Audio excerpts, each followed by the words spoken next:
effects of lanthanide contraction. Alright.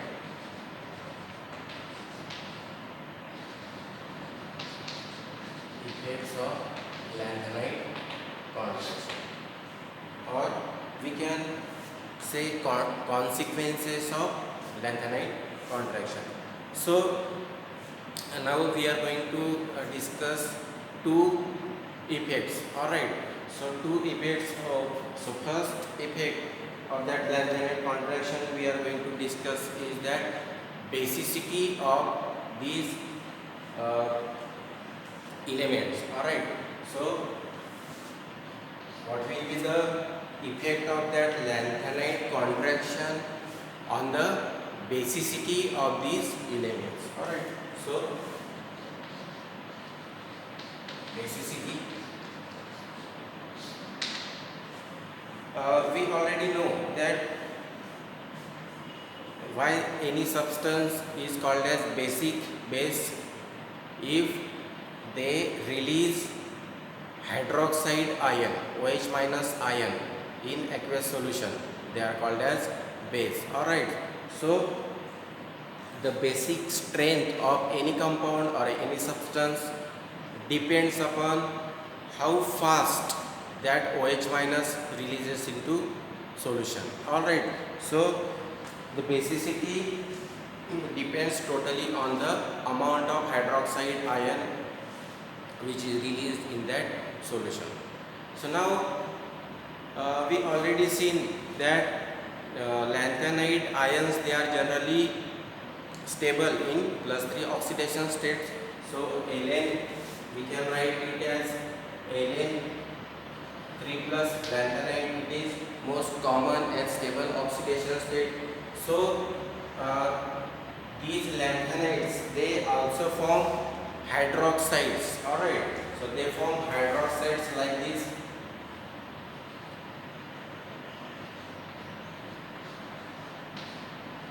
Second formula we can write NaOH thrice. Alright. So they form hydroxide.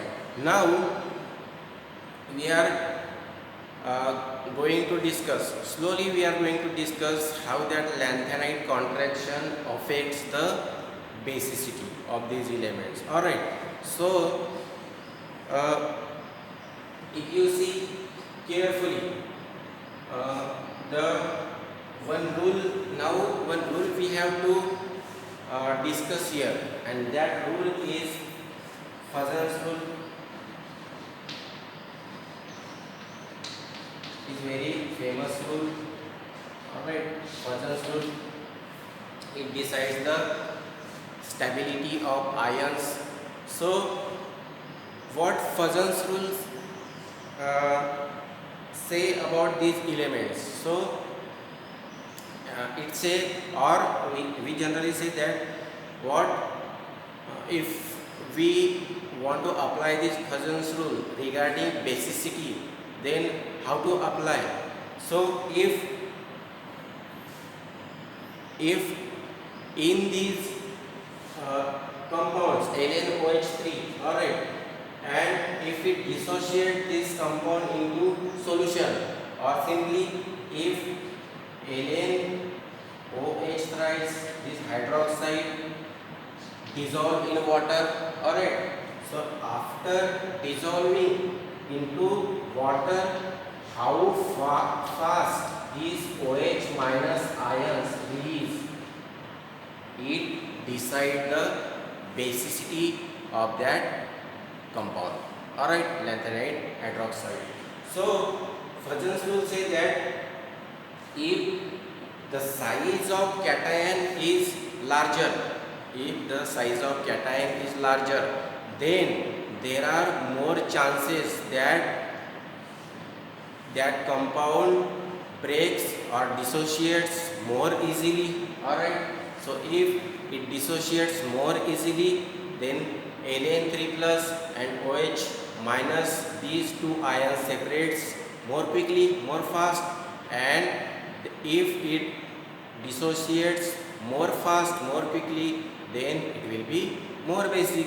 Alright.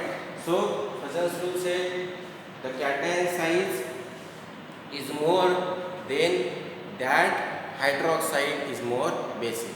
So now we have to apply this point regarding these lanthanides. Alright, and just now we have seen that lanthanide contraction.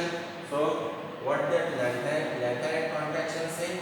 From moving lanthanide to lutetium, from moving lanthanide to lutetium, size decreases, size decreases. That means this is larger in size, and this, if this ion will form Lu3 plus Na3 plus, it is smaller in size. Alright, so Na3 plus, the size of that ion will be larger, and Lu3 plus, size of that ion will be smaller. So if we consider these compounds, first lanthanide hydroxide, so we can write LaOH thrice. Alright, and if we dissolve this lanthanide hydroxide into water, what will happen? This La3 plus will separate out, plus 3 OH negative ions. Alright, and if we dissolve this hydroxide, so first lanthanide hydroxide, and second we are going to see lutetium hydroxide, so OH3. If we dissolve, what will happen? It will dissociate into Lu3 plus 3 OH minus.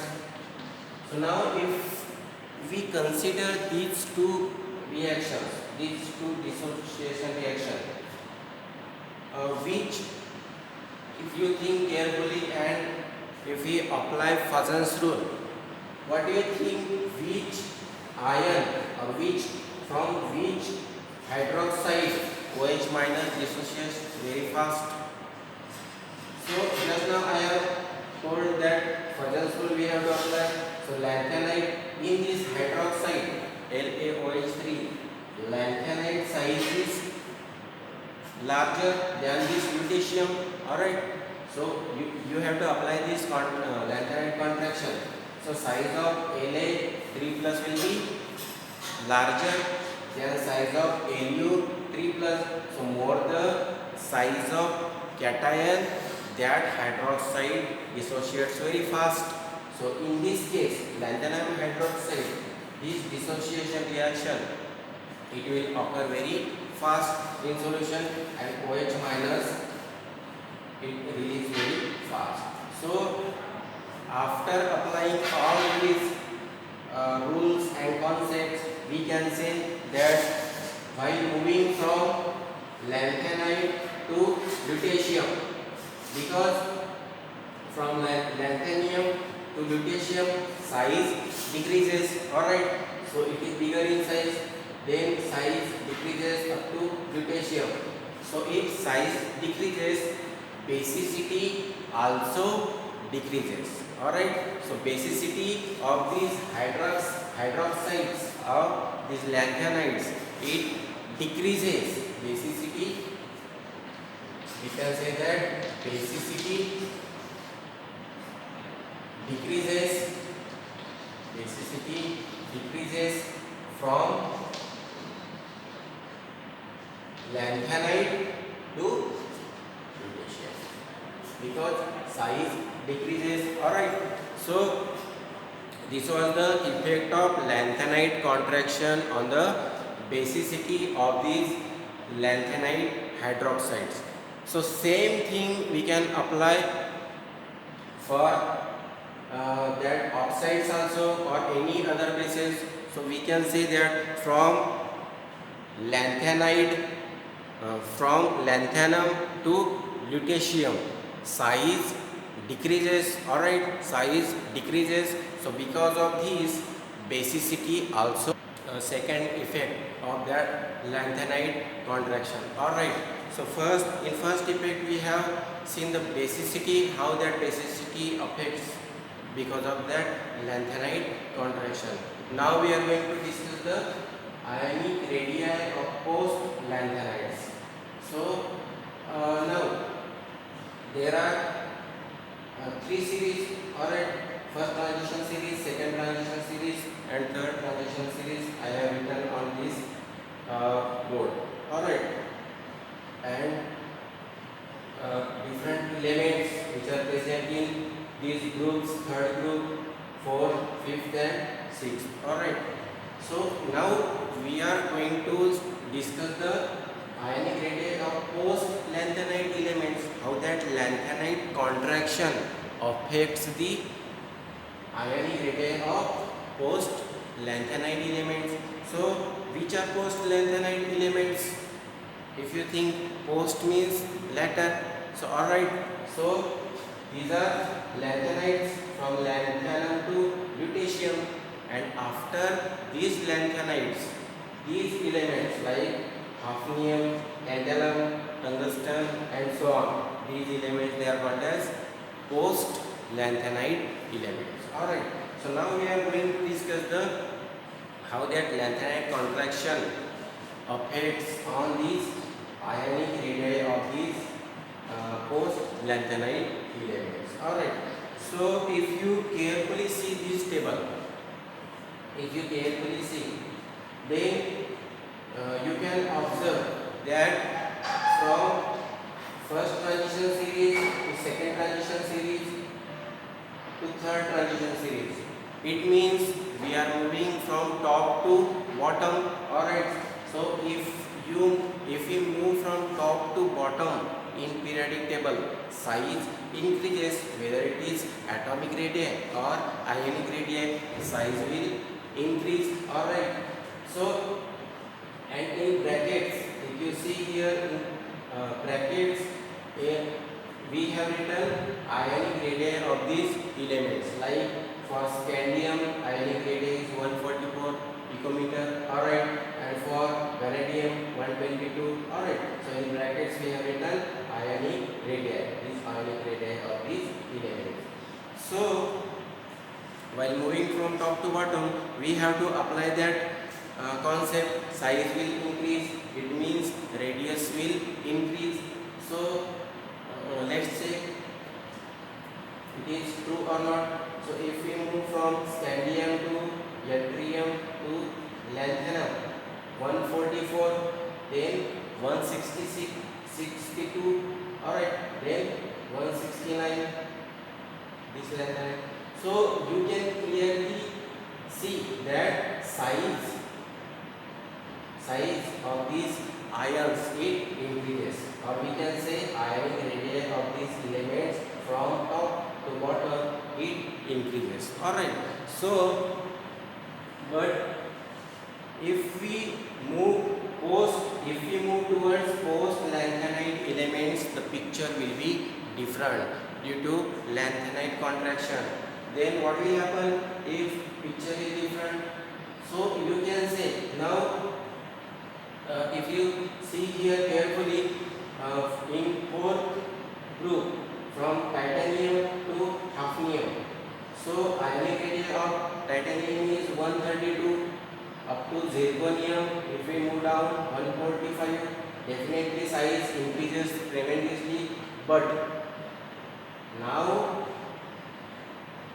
here come change from zirconium to hafnium, that size increases by only 1 unit.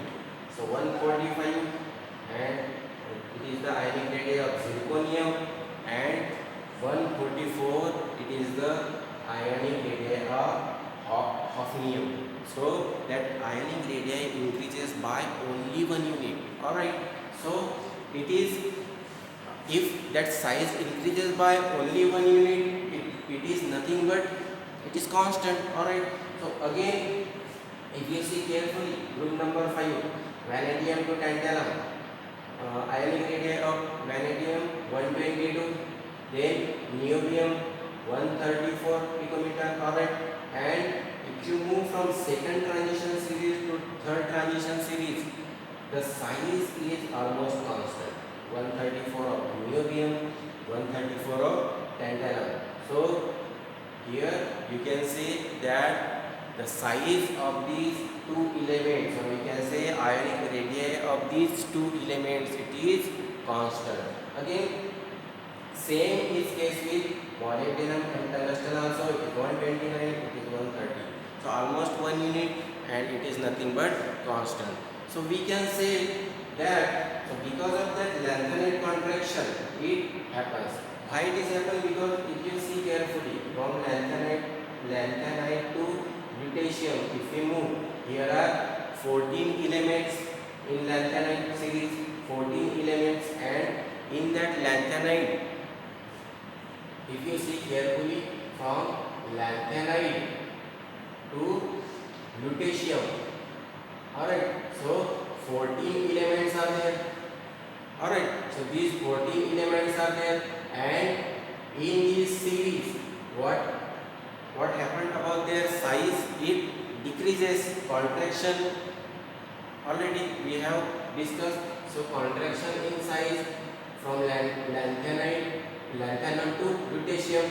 So after lutetium also, after lutetium, which element is present? Hafnium. Alright, so after lutetium also size will get decreased. Alright, so after lutetium, hafnium, it will also get decreased. You can see from 156 to 144. Alright, from hafnium to tantalum, 144 to 134. Then again it will decrease, 130. Again it will decrease. Alright, so from lutetium, the size will get decreased. Alright, so because of these two elements, they show same ionic radii. Alright, so they show almost same size. So it was the second effect of lanthanide contraction. Alright, lanthanide contraction on ionic radii of post lanthanides. देखो इसमें आप अगर वो logic लगाओगे, from top to bottom size increases. देखो यहाँ तक जब आप, अगर ये लैंथनाइड कॉन्ट्रैक्शन नहीं होता, ये सारे के सारे एलिमेंट्स यहाँ पे प्रेजेंट नहीं होते, लैंथनम टू लुटेशियम, ठीक है, तो क्या होता? इनका साइज इंक्रीज हो जाता, हफनियम का, because from top to bottom अगर ये एलिमेंट्स नहीं होते तो इसके ऊपर कुछ भी इफेक्ट नहीं होता. बराबर है ना? ये सीरीज का हफनियम, टैंटलम या आगे की जो कुछ भी एलिमेंट्स है, उनके ऊपर कुछ भी इफेक्ट नहीं होता. अगर कुछ भी इफेक्ट नहीं होता तो ऑटोमेटिकली इसका साइज बढ़ना चाहिए था तो वो बढ़ जाता. बराबर है? साइज बढ़ना चाहिए था, वो बढ़ जाता. लेकिन ये 15 एलिमेंट्स यहाँ पे प्रेजेंट होने की वजह से इनका साइज रेगुलरली ग्रेजुअली डिक्रीज हो रहा है. ठीक है, और यहाँ तक डिक्रीज हो रहा है, उसके बाद भी वो क्या होगा? इफेक्ट बढ़ता चला जाएगा. कॉन्ट्रैक्शन, ड्यू टू कॉन्ट्रैक्शन अपन बोले थे, ठीक है, तो कॉन्ट्रैक्शन यहाँ पे भी दिखाई देता है. तो इनका साइज बढ़ना चाहिए था, लेकिन कॉन्ट्रैक्शन की वजह से वो साइज क्या हो गया? डिक्रीज हो गया. ठीक है, और डिक्रीज होने की वजह से ये दोनों एलिमेंट्स है, सेकेंड ट्रांजिशन सीरीज और थर्ड ट्रांजिशन सीरीज के जिरकोनियम, हफनियम के बाद सारे के सारे जो एलिमेंट्स आते हैं, ठीक है, अभी मैंने एक्सप्लेन करने के लिए 6 ग्रुप तक ही एलिमेंट्स यहाँ पे लिखे हैं. ठीक, लेकिन इसके बाद भी बहुत सारे एलिमेंट्स हैं, और उन सारे एलिमेंट्स के अगर ये दो सारे ग्रुप्स के, सारे सीरीज के एलिमेंट्स अगर देखोगे तो आपको ऐसा पता चलेगा कि ये जो दो एलिमेंट्स रहेंगे, ठीक है, ये दो सारे के सारे जो एलिमेंट्स रहेंगे उनकी साइज या फिर आयनिक रेडिया या फिर रेडियस जो रहेगी वो ऑलमोस्ट सेम रहेगी. ठीक है, तो इसी की वजह से ये दो एलिमेंट्स को, चाहे तो जिरकोनियम हफनियम ले लो या फिर ये दो एलिमेंट्स ले लो, फिर ठीक है, या फिर इनके आगे के दो एलिमेंट्स ले लो, इनकी साइज सेम होने की वजह से इनकी प्रॉपर्टी भी सेम होती है. So because of these elements they are called as chemical twins. Alright, so because of these two elements, they are called as chemical twins, and they show almost same property like physical chemical properties. So because of these elements they occur in nature combinedly, यानी कि अगर वो zirconium मिलता है उस mineral में और में, तो उसके साथ साथ कौन सा एलिमेंट प्रेजेंट होगा, हाफनियम भी होगा, ठीक है। अगर मान लो मॉलिब्डेनम मिलता है तो उसके साथ साथ कौन सा एलिमेंट प्रेजेंट होगा, टंगस्टन प्रेजेंट होगा, ठीक है। तो इसके आगे के भी एलिमेंट जो रहेंगे वो ऐसे ही प्रॉपर्टी शो करेंगे। तो केमिकल ट्विन्स के ऊपर भी क्वेश्चन अगर आ सकता है 1 मार्क्स के लिए, ठीक है, या short answer explain chemical twins. तो उसका मीनिंग क्या है कि सेकंड ट्रांजिशन सीरीज और third transition series lanthanide elements के बाद यानी कि फोर्थ ग्रुप से लेकर बाकी, ठीक है, तो उनमें ये जो दो एलिमेंट्स रहेंगे वो लगभग सेम प्रॉपर्टी शो करेंगे, ठीक है। तो इनको ही अपन कहते हैं केमिकल ट्विन्स। तो ये था effect on ionic radii of post transition elements. Alright,